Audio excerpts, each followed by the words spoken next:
everyone, in this video I'm going to show you how to raise the ceiling in Geometry Dash. So first up is launch Geometry Dash and navigate to the Create section. From here you can open the level that you want to modify, or you can also create a new one. So the default ceiling height limits how high objects and players can go in your level. Next up is in the level editor, look for the settings or options button, so usually a gear icon. So this opens the level configuration panel where you can adjust various level properties including boundaries, colors, and gameplay settings. Next up is look for options related to ceiling, floor, boundaries, or level height.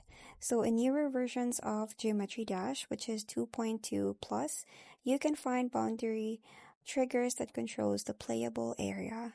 So these let you raise or lower the ceiling dynamically. Next up is use boundary triggers or level options to increase the ceiling height. So you can set specific values or use sliders. So for dynamic effects, you can place boundary triggers at different points in your level to change the ceiling height during gameplay. Lastly is press the play to test your level with the raised ceiling. So you can try flying with the ship or the UFO to make sure that you have enough vertical space.